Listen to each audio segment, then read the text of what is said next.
ನಿಮ್ಮ news room ಪ್ರತಿದಿನ ರಾತ್ರಿ 9 ಗಂಟೆಗೆ. ಇನ್ಸೈಡ್ ಸುದ್ದಿಗೆ ಸ್ವಾಗತ. ನಾನು ಹರಿಪ್ರಸಾದ್. ಇವತ್ತಿನ ಇನ್ಸೈಡ್ ಸುದ್ದಿಯಲ್ಲಿ ಬಹಳ ಮುಖ್ಯವಾಗಿ ಎರಡು ವಿಚಾರಗಳನ್ನು ನಿಮ್ಮ ಮುಂದೆ ಇಡುವಂತಹ ಪ್ರಯತ್ನವನ್ನು ಮಾಡ್ತೀನಿ. ಬಹಳ ಮುಖ್ಯವಾಗಿ ಒಂದು, ತಲಕಾವೇರಿಯಲ್ಲಿ ನಡೆದಿರುವಂತಹ ಶೋಧ ಕಾರ್ಯ. ತಲಕಾವೇರಿಯ ಆ ದಟ್ಟ ಕಾನನದ ನಡುವೆ ಬ್ರಹ್ಮಗಿರಿಯ ತಪ್ಪಲ್ನಲ್ಲಿ ಆಗಸ್ಟ್ 5ರ ರಾತ್ರಿ ನಡೆದಿರುವಂತಹ ಆ ಕರಾಳ ದುರಂತ ಇದೆಯಲ್ಲ, ಅದಕ್ಕೆ ಇವತ್ತು ಕಾವೇರಿ ಮಾತೆ ಮೂಕ ಸಾಕ್ಷಿಯಾಗಿಯೂ ಕೂಡ ನಿಂತಿರುವಂಥದ್ದು. ಇವತ್ತು ಅಲ್ಲಿ ನಾರಾಯಣಾಚಾರ್ ಅವರ ಶವ ಪತ್ತೆಯಾಗಿದೆ. ಆ ಸಂದರ್ಭ ಹೇಗಿತ್ತು ಮತ್ತು ಯಾವ ರೀತಿಯಾಗಿ ಯಾವ ಸ್ವರೂಪದಲ್ಲಿ ಕಾರ್ಯಾಚರಣೆಯು ಕೂಡ ನಡೆದಿತ್ತು ಅನ್ನುವಂತಹ ಸುದ್ದಿಯನ್ನು ನಿಮಗೆ ತೋರಿಸ್ತೀನಿ. ಆದರೆ ಅದಕ್ಕಿಂತ ಮುಂಚಿತವಾಗಿ ಕೊರೋನಾ ಸೋಂಕಿತರ ವಿಚಾರದಲ್ಲಿ ಖಾಸಗಿ ಆಸ್ಪತ್ರೆಗಳು ಮಾಡ್ತಾ ಇರುವಂತಹ ಕೆಲಸವನ್ನು ನೋಡ್ತಾ ಹೋದರೆ ನಿಜಕ್ಕೂ ಕೂಡ ಮಾನವೀಯತೆ ಅನ್ನುವಂಥದ್ದೇ ಇಲ್ವಾ?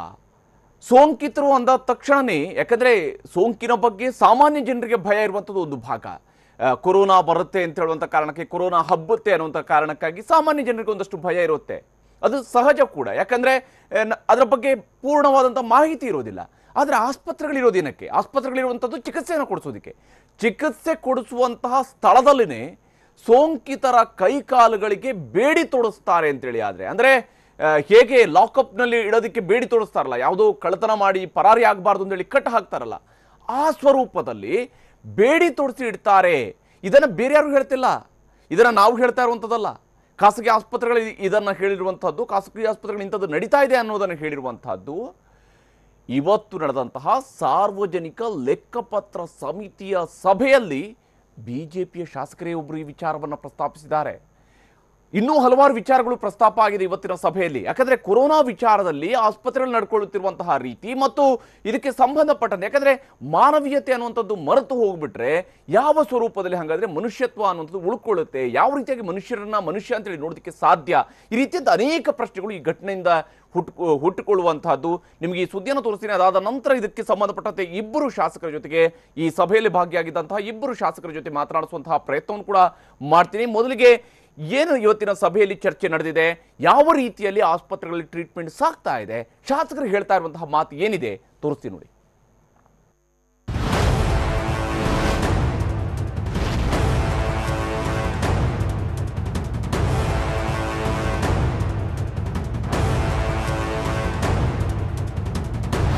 ಕೊರೋನಾ ಇದೊಂದು ಪದ ಕೇಳಿದ್ರೇನೆ ಜನರಿಗೆ ಸಣ್ಣಗೆ ಹೆದರಿಕೆ ಹುಟ್ಟುತ್ತೆ, ನಿಜ. ಯಾಕಂದ್ರೆ ಸಾಮಾನ್ಯ ಜನರಿಗೆ ವೈರಸ್ ಬಗ್ಗೆ ಭೀತಿ ಇರುವುದು ಸಹಜ. ಆದ್ರೆ ಚಿಕಿತ್ಸೆ ಕೊಡಬೇಕಾದ ಆಸ್ಪತ್ರೆಗಳೇ ಸೋಂಕಿತರ ವಿಚಾರದಲ್ಲಿ ಅಸಹ್ಯ ಪಟ್ಟುಕೊಂಡರೆ ಹೇಗೆ? ಈ ಪ್ರಶ್ನೆಯನ್ನ ಈಗಾಗಲೇ ಅನೇಕ ಸೋಂಕಿತರು ಹಾಗೂ ಸೋಂಕಿತರ ಸಂಬಂಧಿಕರು ಕೇಳುತ್ತಿದ್ದಾರೆ. ಆದರೆ ಇದೆಲ್ಲಕ್ಕಿಂತ ಶೋಚನೀಯ ಸಂಗತಿ ಇಂದು ಬಯಲಾಗಿದೆ.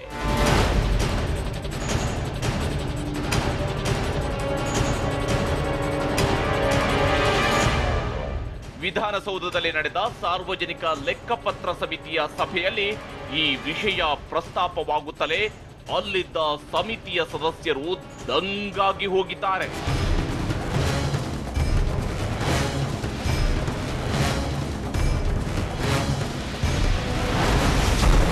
ಕೊರೋನಾ ಸೋಂಕಿತರ ಕಾಲಿಗೆ ಬೇಡಿ, ಆಸ್ಪತ್ರೆಗಳ ಅಮಾನವೀಯತೆ ಬಯಲು.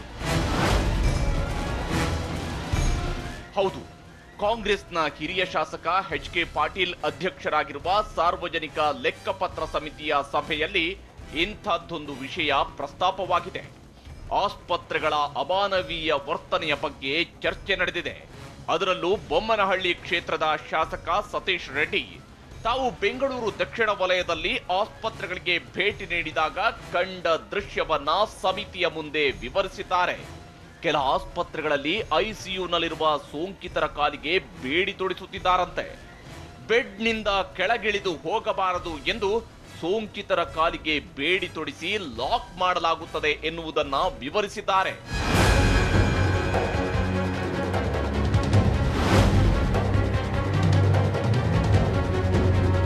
ಇದೇ ವೇಳೆ ಸಮಿತಿ ಸದಸ್ಯರಾಗಿರುವ ಕೆಪಿಸಿಸಿ ಕಾರ್ಯಾಧ್ಯಕ್ಷ ಈಶ್ವರ್ ಖಂಡ್ರೆ ತಾವು ಸಭೆಯಲ್ಲಿ ಕೇಳಿದ್ದ ವಿಷಯದ ಬಗ್ಗೆ ಟ್ವೀಟ್ ಮೂಲಕ ತಿಳಿಸಿದ್ದಾರೆ. ಅದರಲ್ಲೂ ಶಾಸಕರೊಬ್ಬರ ತಂದೆಗೂ ಕೈಕಾಲಿಗೆ ಬೇಡಿ ತೊಡಿಸಿ ಚಿಕಿತ್ಸೆ ನೀಡಲಾಗಿದೆ ಎಂದು ಟ್ವೀಟ್ ಮೂಲಕ ಮಾಹಿತಿ ಹಂಚಿಕೊಂಡಿದ್ದಾರೆ.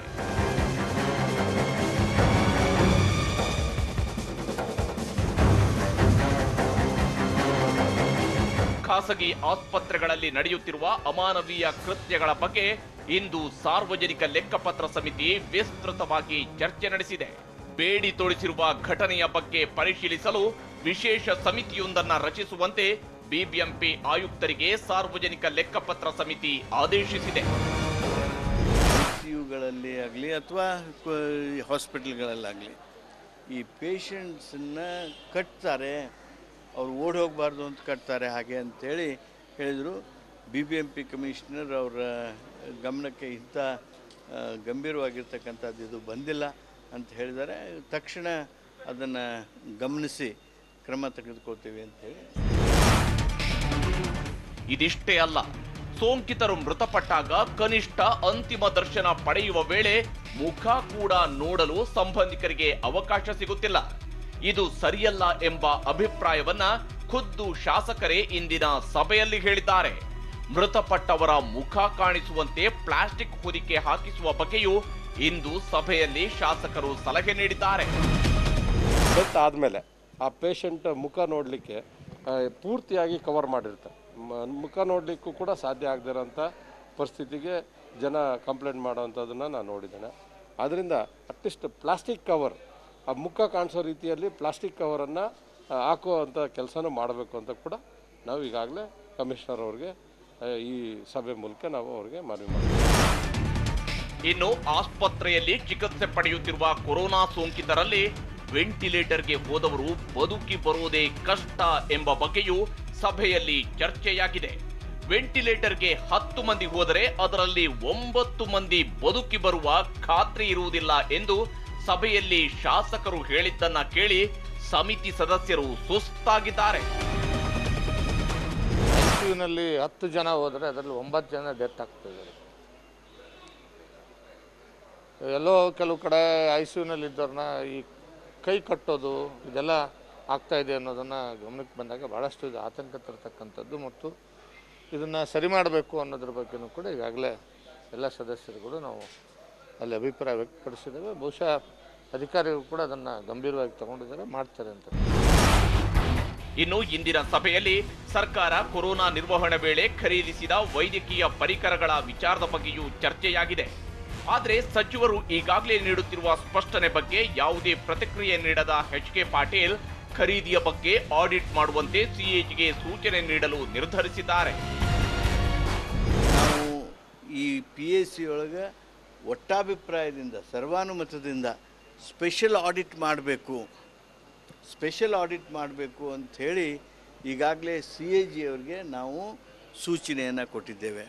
ಇವತ್ತು ಮುಂಜಾನೆ CAG ಅವ್ರಿಗೆ ಹಾಗೂ ಮೆಡಿಕಲ್ ಎಜುಕೇಷನ್ ಸೆಕ್ರೆಟರಿ ಅವ್ರಿಗೆ ನಾವು ಹಾಗೂ ಹೆಲ್ತ್ ಡಿಪಾರ್ಟ್ಮೆಂಟ್ನ ಪ್ರತಿನಿಧಿ ಜೊತೆಗೆ ಚರ್ಚೆ ಮಾಡಿದ್ದೇವೆ. ಏನು ಮತ್ತೆ ಮಾಹಿತಿ ಬೇಕು ಹಾಗೂ ಕಮ್ಯುನಿಕೇಷನ್ ಬೇಕು ನಮ್ಮ PACಯಿಂದ ಆ ಸ್ಪೆಷಲ್ ಆಡಿಟ್ ಸಲುವಾಗಿ ಕಳಿಸ್ಕೊಡ್ತೀವಿ. ಒಂದೆಡೆ ಸೋಂಕಿತರ ಬಗ್ಗೆ ಆಸ್ಪತ್ರೆಗಳು ಅಮಾನವೀಯವಾಗಿ ವರ್ತಿಸುತ್ತಿರುವುದು ಪದೇ ಪದೇ ಬೆಳಕಿಗೆ ಬರುತ್ತಲೇ ಇದೆ. ಒಮ್ಮೆ ಆಸ್ಪತ್ರೆಗೆ ಸೇರಿದ ಸೋಂಕಿತರು ಯಾವುದೇ ಪರಿಸ್ಥಿತಿಯಲ್ಲಿದ್ದರೂ ಅವರ ಸಂಬಂಧಿಕರಿಗೆ ಕನಿಷ್ಠ ಮುಖ ನೋಡೋದಿಕ್ಕೂ ಅವಕಾಶ ಸಿಗದಂತಾಗಿದೆ. ಇದಕ್ಕೆಲ್ಲ ಕಡಿವಾಣ ಹಾಕುವ ಬಗ್ಗೆ ಸರ್ಕಾರ ಮಾನವೀಯತೆ ದೃಷ್ಟಿಯಿಂದ ನಿರ್ಧಾರ ಕೈಗೊಳ್ಳಬೇಕಿದೆ. ಅಲ್ಲದೆ ಸದ್ಯ ಸಾರ್ವಜನಿಕ ಲೆಕ್ಕಪತ್ರ ಸಮಿತಿ ಕೊರೋನಾ ಸಂದರ್ಭದಲ್ಲಿ ನಡೆದಿರುವ ಉಪಕರಣಗಳ ಖರೀದಿ ಮೇಲೆಯೂ ಕಣ್ಣಿಟ್ಟಿದ್ದು ಸರ್ಕಾರದ ಲೆಕ್ಕ ಸರಿಯಿದೆಯೇ ಎಂಬುದು ಮುಂದಿನ ದಿನಗಳಲ್ಲಿ ಗೊತ್ತಾಗಲಿದೆ.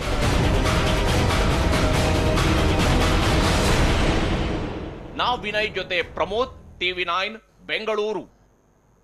ಪ್ರೇರೇಂದ್ರ, ಮತ್ತೊಮ್ಮೆ ಇಲ್ಲಿ ಬಹಳ ಮುಖ್ಯವಾಗಿ ಒಂದು ವಿಚಾರವನ್ನು ನಿಮಗೆ ಹೇಳಬೇಕಾಗಿರೋದು ಅದೇನೆಂದರೆ ಸಾರ್ವಜನಿಕ ಲೆಕ್ಕಪತ್ರ ಸಮಿತಿಯ ವಿಚಾರಕ್ಕೆ ಸಂಬಂಧಪಟ್ಟಂತೆ ಇರುವಂಥದ್ದು ಅಲ್ಲಿ ಬಂದಿರುವಂತಹ ಒಂದು ಅಂಶ ಏನಂದರೆ ಬೇಡಿ ತುಡಿಸ್ತಾರೆ ಮತ್ತು ಮಾನವೀಯ ದೃಷ್ಟಿಯಿಂದಲೂ ಕೂಡ ಕೆಲವೊಂದು ವಿಚಾರಗಳ ಬಗ್ಗೆ ಚರ್ಚೆ ನಡೆದಿದೆ. ಅಂದರೆ ಹೇಗೆ ಮಾನವೀಯತೆಯನ್ನು ಮರೆತು ಮುಖ ಕೂಡ ನೋಡೋದಕ್ಕೆ ಅಂತಿಮ ದರ್ಶನವನ್ನು ಪಡ್ಕೊಳ್ಳೋದಕ್ಕೆ ಕೂಡ ಅವಕಾಶ ಸಿಗದಂತಹ ಸ್ವರೂಪ ಇದೆ ಅನ್ನುವಂಥದ್ರ ಬಗ್ಗೆ ಕೂಡ ಚರ್ಚೆಯಾಗಿದೆ. ನಮ್ಮ ಜೊತೆಗೆ ಸಮಿತಿಯ ಸದಸ್ಯರು ಕೂಡ ಆಗಿರುವಂತಹ BJP ಶಾಸಕ ಸತೀಶ್ ರೆಡ್ಡಿ ಅವರಿಗೆ ನಮ್ಮ ಜೊತೆಗೆ ಸಂಪರ್ಕದಲ್ಲಿದ್ದಾರೆ. ಸತೀಶ್ ರೆಡ್ಡಿ ಅವರೇ, ಬಹಳ ಮುಖ್ಯವಾದಂತಹ ಕೆಲವೊಂದು ವಿಚಾರಗಳ ಪ್ರಸ್ತಾಪ ಇವತ್ತು ಸಮಿತಿಯ ಸಭೆಯಲ್ಲಿ ನಡೆದಿರುವಂಥದ್ದು, PACಯಲ್ಲಿ ನಡೆದಿರುವಂಥದ್ದು. ಒಂದು, ಈ ಸೋಂಕಿತರಿಗೆ ಬೇಡಿಯನ್ನು ತೊಡಿಸ್ತಾರೆ ಅನ್ನುವಂಥದ್ದು ಅಥವಾ ಅವ್ರನ್ನ ಕೈಕಾಲುಗಳನ್ನು ಕಟ್ಟಿ ಹಾಕ್ತಾರೆ ಅನ್ನುವಂಥದ್ದು, ಇದು ಯಾವ ಸ್ವರೂಪದಲ್ಲಿ ನಡೀತಿದೆ ಅಂತೇಳಿ ಸತೀಶ್ ರೆಡ್ಡಿ ಅವರೇ? ಇದು ಬೇಡಿ ತೋರಿಸ್ತಾರೆ ಅಂತ ಹೇಳುವಂಥದ್ದು ನಾನಂತೂ ಅದನ್ನ ಹೇಳಿಲ್ಲ.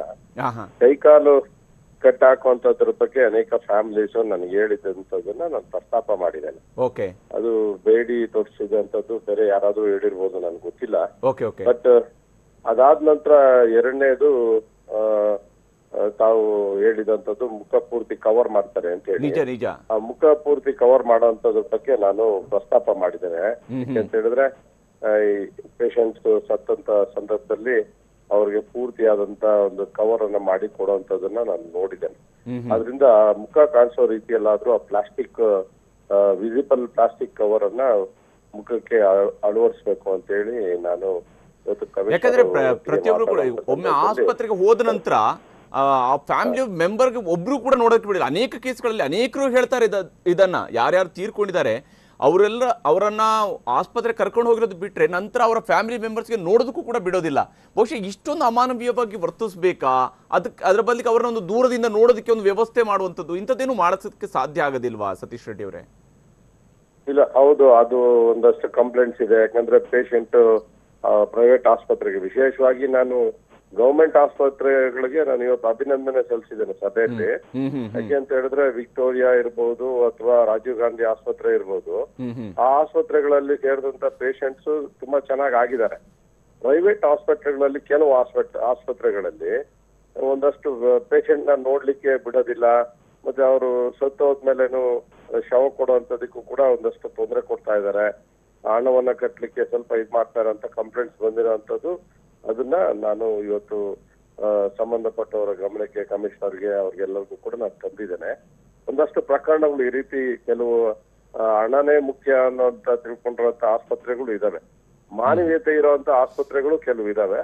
ಆದ್ರೆ ಹಣನೇ ಮುಖ್ಯ ಇರುವಂತ ಆಸ್ಪತ್ರೆಗಳಿಗೆ ಒಂದಷ್ಟು ಪಾಠಗಳನ್ನ ಕಲಿಸ್ಬೇಕು ಅಂತ ಇವತ್ತು ನಾವು ಆ ಸಭೆಯ ಮೂಲಕ ಕಮಿಷನರ್ ಅವರಿಗೆ ನಾವು ತಿಳಿಸಿದ್ದೇವೆ. ಮತ್ತೆ ಕೆಲವೊಂದು ಕಂಪ್ಲೇಂಟ್ಸ್ ಇದು ಕೂಡ ಇಲಾಖೆ ಕೂಡ ಅಂದ್ರೆ ನಾವು ಸಮಿತಿಯಿಂದ ಸಂಬಂಧಪಟ್ಟಾಗ ಒಂದಷ್ಟು ಮಾಹಿತಿಗಳು ಸಿಕ್ಕಿರೋ ಪ್ರಕಾರ ಈ ಕರೆಕ್ಟ್ ಆಗಿ ಡಾಕ್ಟರ್ಸ್ ಕೂಡ ಬರೋದಿಲ್ಲ ಅಲ್ಲಿ ಅಂತ ICU ನಲ್ಲಿ ಅಂತ ಹೇಳುವಂದ್ರ ಬಗ್ಗೆ ಅದು ಸ್ವಲ್ಪ ಮಟ್ಟಿಗೆ ನಿಜಾನೂ ಕೂಡ. ಯಾಕೆಂತ ಹೇಳಿದ್ರೆ ಒಂದು ಕೋವಿಡ್ ಪೇಷಂಟ್ ಅಡ್ಮಿಟ್ ಆದಂತ ಸಂದರ್ಭದಲ್ಲಿ ಮಾಮೂಲಿ ICU ಅಲ್ಲಿ ಇರುವಂತ ಪೇಷಂಟ್ ನ ನೋಡೋ ರೀತಿನೇ ಬೇರೆ, ನಿಜ. ಕೋವಿಡ್ ಪೇಷಂಟ್ ನ ನೋಡೋ ರೀತಿನೇ ಬೇರೆ. ಆ ಪೇಷಂಟ್ ಹತ್ರ ಡಾಕ್ಟರ್ ಹೋಗಲ್ಲ, ಮತ್ತೆ ಆ ಪೇಷಂಟ್ ನ ಸರಿಯಾಗಿ ನೋಡೋದಿಲ್ಲ ಅನ್ನೋ ಕಂಪ್ಲೇಂಟ್ಸ್ ಕೂಡ ತುಂಬಾ ಬಂದಂತದನ್ನ ಇವತ್ತು ಪ್ರಸ್ತಾಪ ಮಾಡಿದ್ದೇವೆ. ಮತ್ತೆ ಅದಕ್ಕೆ ನಮ್ಮ ಕಮಿಷನರ್ ಅವರು ಉತ್ತರ ಕೊಡುವಂತ ಸಂದರ್ಭದಲ್ಲಿ PPE ಕಿಟ್ ಹಾಕೊಂಡು ಬಂದಿರ್ತಾರೆ, ಅವರು ಯಾರು ಅಂತ ಗೊತ್ತಾಗೋದಿಲ್ಲ ಅನ್ನೋ ಮಾತನ್ನ ಹೇಳ್ತಾ ಇದ್ರು. ಅದಕ್ಕೆ ನಾವು ಅವರು ಒಂದು ಟ್ಯಾಗ್ ಅನ್ನ ಹಾಕೊಳ್ಳುವಂಥದ್ದು, ಮತ್ತೆ ಅವ್ರ ಹೆಸರು ಹಾಕೊಳ್ಳುವಂಥದ್ದು, ಮತ್ತೆ ಅದನ್ನ CCTV ಮಾನಿಟರ್ ಮಾಡುವಂಥದ್ದು ಕೂಡ BBMP ಮಾಡ್ಬೇಕು ಅನ್ನೋದು ಸಲಹೆಯನ್ನ ಇವತ್ತು ನಾವು ಕೊಟ್ಟಿದ್ದೇವೆ. ಎಸ್, ಧನ್ಯವಾದ ಸತೀಶ್ ರೆಡ್ಡಿ ಅವರೇ ಟಿವಿ ಜೊತೆಗೆ ತಮ್ಮ ಅಭಿಪ್ರಾಯವನ್ನ ಶೇರ್ ಮಾಡ್ಕೊಂಡಿದ್ದಕ್ಕಾಗಿ. ಹಾಗೆಯೇ ನಮ್ಮ ಜೊತೆಗೆ KPCC ಕಾರ್ಯಾಧ್ಯಕ್ಷ ಆಗಿರುವಂತಹ ಈಶ್ವರ್ ಖಂಡ್ರೆ ಅವರು ಕೂಡ ಸಂಪರ್ಕದಲ್ಲಿದ್ದಾರೆ. ಅವರು ಕೂಡ ಸಮಿತಿಯ ಸದಸ್ಯರು. ಈಶ್ವರ್ ಖಂಡ್ರೆ ಅವರೇ, ಬಹುಶಃ ತಾವು ಕೂಡ ಒಂದು ಟ್ವೀಟ್ ಅನ್ನು ಮಾಡಿದ್ರಿ, ಈ ರೀತಿಯಂತ ಕೈಕಾಲುಗಳಿಗೆ ಬೇಡಿ ಹಾಕುವಂಥದ್ದು ಇಷ್ಟೊಂದು ಅಮಾನವೀಯವಾಗಿ ಹೆಂಗಾದ್ರೆ ವರ್ತಿಸಿದ್ರೆ ಹೇಗೆ ಅಂತ ಹೇಳಿ. ಇಲ್ಲ, ಇದು ಸರಿಯಲ್ಲ. ಕೈಕಾಲು ಕಟ್ಟೆ ಹಾಕಿ ಚಿಕಿತ್ಸೆ ಕೊಡ್ತೀವಿ ಅಂತ ಹೇಳುವಂತದ್ದು ಅಮಾನವೀಯವಾದಂತದ್ದು. ಅದ್ರ ಬಗ್ಗೆ ಚರ್ಚೆ ಆಯ್ತು. ಶಾಸಕರ ತಂದೆಯವರು ಅಡ್ಮಿಟ್ ಆಗಿದಂತ ಸಂದರ್ಭದಲ್ಲಿ ಏನೇನು ಘಟನೆಗಳಾದವು ಅಂತ ಹೇಳಿ ಬಹಳ ಸವಿವರವಾಗಿ ಅವರು ವಿವರಿಸಿ ಹೇಳಿದ್ರು. ನಮ್ಗೆ ಒಂದ್ ರೀತಿಯ ಆಘಾತನೂ ಆಯ್ತು. ಆಮೇಲೆ ನಮ್ಗೆ ಮಾಹಿತಿ ಬರ್ತಾ ಇದೆ, ಇನ್ನು ಅನೇಕ ಜಿಲ್ಲಾ ಕೇಂದ್ರಗಳಲ್ಲಿನೂ ಈ ತರ ಬಹಳಷ್ಟು ಕಡೆ ನಡೀತಾ ಇದೆ ಅನ್ನುವಂಥದ್ದು. ನಾವು ಹೇಳುವಂತದ್ದು ಇವತ್ತು ಒಂದು ವೇಳೆ ಯಾರು ಸೋಂಕಿತರಿದ್ದಾರೆ, ನಮ್ಮ ಪೇಷಂಟ್ಸ್ ಇದ್ದಾರೆ, ಅವರಲ್ಲಿ ಹೋದಂತ ಸಂದರ್ಭದಲ್ಲಿ ಮೊದಲೇ ಭಯದಲ್ಲಿರ್ತಾರೆ, ಆತಂಕದಲ್ಲಿರ್ತಾರೆ.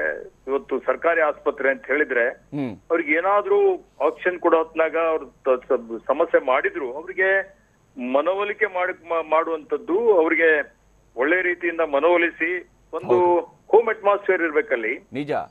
ಬಟ್ ಇದು ಒಳ್ಳೆ ಕೂಡಿ ಹಾಕಿದಂಗೆ ಆದ್ರೆ ಅವರ ಮನಸ್ಥಿತಿ ಎಲ್ಲಿಗೆ ಹೋಗ್ಬಿಡುತ್ತೆ ಅಂತ. ಸೋಂಕಿನಿಂದ ಸಾಯೋಕ್ಕಿಂತ ಹೆಚ್ಚಾಗಿ ಭಯ ಮತ್ತು ಮಾನಸಿಕವಾಗಿ ಕುಗ್ಗಿನೇ ಸತ್ತೋಗೋ ಚಾನ್ಸಸ್ ಇರುತ್ತೆ. ಇದು ಎಲ್ಲೂ ಆಗಬಾರ್ದು ಅನ್ನುವಂತ ಒಂದು ಸೂಚನೆಯನ್ನು ನಾವು ಕೊಟ್ಟಿದ್ದೇವೆ. ಮರಣ ಪ್ರಮಾಣ ಜಾಸ್ತಿ ಆಗ್ತಾ ಇದೆ. ಯಾಕೆ ಮರಣ ಪ್ರಮಾಣ ಜಾಸ್ತಿ ಆಗ್ತಾ ಇದೆ? ಅನೇಕ ಜನ ಶಾಸಕರು ಹೇಳಿದ್ರು, ಹಿರಿಯ ತಜ್ಞ ವೈದ್ಯರು ಹೋಗೋದಿಲ್ಲ. ವೈದ್ಯರ ಬಗ್ಗೆ ಅಪಾರವಾದಂತ ನಮ್ಗೆ ಗೌರವ ಇದೆ. ಹೌದೌದು. ಆದ್ರೆ ಇವತ್ತು ಒಂದು ಮಾನವೀಯತೆ ದೃಷ್ಟಿಯಿಂದ PPE ಕಿಟ್ಸ್ ಗಳನ್ನ ಹಾಕೊಂಡು ಹಿರಿಯ ವೈದ್ಯರು ಎಲ್ಲೆಲ್ಲಿ ಬಹಳ ಗಂಭೀರ ಇರುವಂತ ಏನೊಂದು ಪೇಷಂಟ್ಸ್ ಇರ್ತಾರೆ, ಸೀರಿಯಸ್ ಇದ್ದಂತವ್ರು, ಹೌದು, ಅವ್ರಿಗೆ ಹೋಗಿ ಇವ್ರು ಸ್ವತಃ ಹೋಗಿ ನೋಡಿದ್ರೆ ಅವ್ರಿಗೆ ಒಂದು ರೀತಿಯಲ್ಲಿ ಅವ್ರ ಮನೋಬಲ ಹೆಚ್ಚಿಸಿದ್ರೆ ಅವರು ಹೋಗೋದಿಲ್ಲ, ದಾದಿಯರು ಹೋಗೋದಿಲ್ಲ, ಯಾರು ಗ್ರೂಪ್ ಡಿ ಹೋಗ್ತಾರೆ, ಏನ್ ನಡೀತಾ ಇದೆ ಗೊತ್ತಾಗೋದಿಲ್ಲ. ನಿಜ. ಈಶ್ವರ್ ಖಂಡ್ರೆ ಧನ್ಯವಾದ ಟಿವಿ ಜೊತೆಗೆ ಜಾಯ್ನ್ ಆಗಿ ತಮ್ಮ ಅಭಿಪ್ರಾಯವನ್ನ ಶೇರ್ ಮಾಡ್ಕೊಂಡಿದ್ದಕ್ಕಾಗಿ. ಏನು ತಲಕಾವೇರಿಯಲ್ಲಿ ನಡೆದಿರುವಂತಹ ಹುಡುಕಾಟ ಯಾವ ಸ್ವರೂಪವನ್ನು ಪಡ್ಕೊಂಡಿತ್ತು ಅನ್ನೋಂತಹ ಸುದ್ದಿಯನ್ನು ತೋರಿಸ್ತೀವಿ. ಇಂದು ತಲಕಾವೇರಿಯಲ್ಲಿ ನಾರಾಯಣಾಚಾರ್ ಅವರನ್ನ ಪತ್ತೆ ಮಾಡುವಂಥದ್ರಲ್ಲಿ ಯಶಸ್ಸು ಸಿಕ್ಕಿದೆ. ಶವವಾಗಿ ಪತ್ತೆಯಾಗಿದ್ದಾರೆ. ಆಗಸ್ಟ್ 5ರಂದು ನಾಪತ್ತೆಯಾಗಿದ್ದಂತಹ ಆ ಕುಟುಂಬದಲ್ಲಿ ಈಗ ಇಬ್ಬರು ಮಾತ್ರ ಪತ್ತೆಯಾಗಿರುತ್ತೆ. ಇನ್ನೂ 3ವರೆಗಾಗಿ ಹುಡುಕಾಟ ಮುಂದುವರೆದಿದೆ. ಹೇಗಿತ್ತು ಕಾರ್ಯಾಚರಣೆ ಆ ಸುದ್ದಿಯನ್ನು ತೋರಿಸ್ತೀನಿ ನೋಡಿ.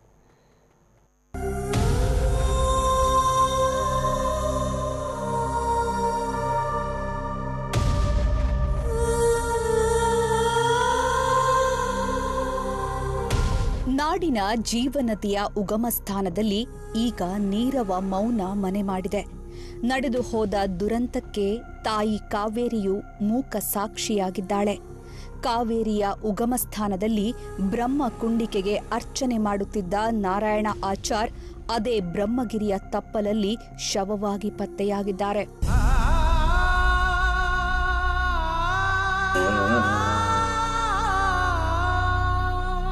ಆಗಸ್ಟ್ 5ರ ರಾತ್ರಿ ಸುರಿದ ಮಹಾಮಳೆಯೇ ನಾರಾಯಣಾಚಾರ್ ಕುಟುಂಬದ ಪಾಲಿಗೆ ಮೃತ್ಯು ಪಾಶವಾಗಿ ಕಾಡಿದೆ.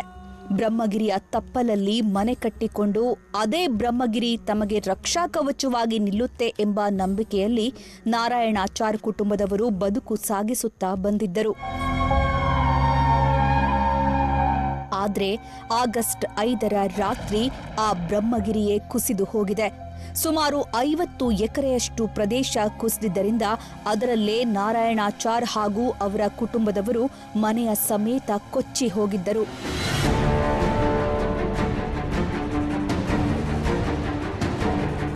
ಇಂದು ಬೆಳಗ್ಗಿನಿಂದಲೂ ಕಾರ್ಯಾಚರಣೆ ನಡೆಸಿದ್ದ ಎನ್ಡಿಆರ್ಎಫ್ ಸಿಬ್ಬಂದಿ ಒಂದೊಂದೇ ವಸ್ತುಗಳನ್ನು ಪತ್ತೆ ಹಚ್ಚುತ್ತಾ ಬಂದಿದ್ದಾರೆ. ಮಣ್ಣಿನಡಿ ನಾರಾಯಣಾಚಾರ್ ಅವರ ಡಸ್ಟರ್ ಕಾರು, ಒಂದು ಸ್ಕೂಟಿ ಪತ್ತೆಯಾಗಿತ್ತು. ಹುಡುಕುತ್ತಾ ಹೋದಂತೆ ನಾರಾಯಣಾಚಾರ್ ಕುಟುಂಬದವರು ಸಾಕುತ್ತಿದ್ದ ನಾಯಿ ಹಾಗೂ ಹಸುವಿನ ಮೃತದೇಹಗಳು ಮಣ್ಣಿನಡಿ ಸಿಕ್ಕಿವೆ.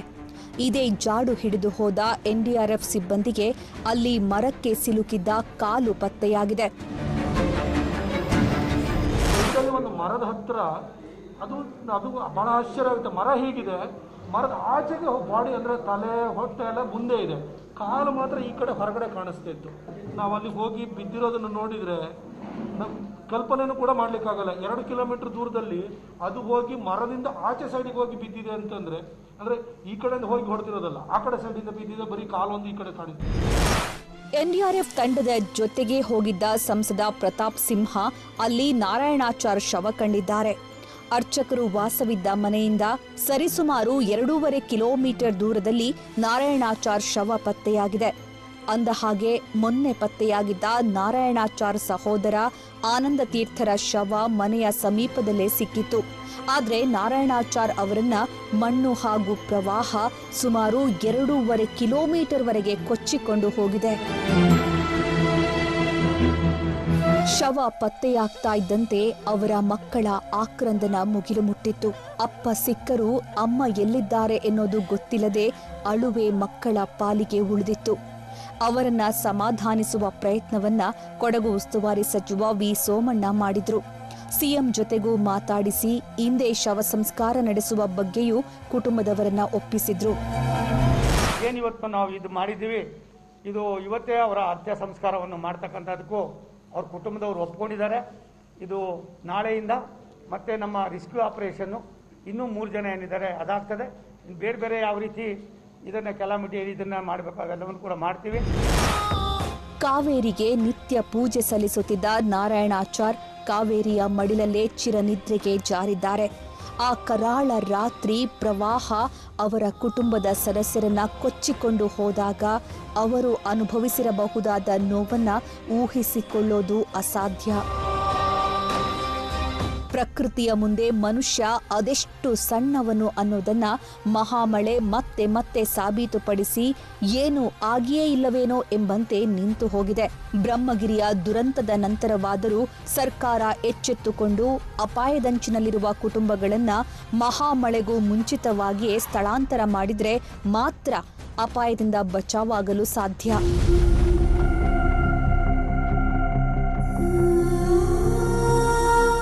ಭಾಗಮಂಡಲದಿಂದ ಸುನಿಲ್ ಜೊತೆಗೆ ಸುರೇಶ್, TV9 ತಲಕಾವೇರಿ. ಇದು ಇವತ್ತಿನ ಇನ್ಸೈಡ್ ಸುದ್ದಿ. ಜಸ್ಟ್ ಬೆಂಗಳೂರು ಪ್ರತಿದಿನ ರಾತ್ರಿ 10 ಗಂಟೆಗೆ TV9ನಲ್ಲಿ ಮಾತ್ರ.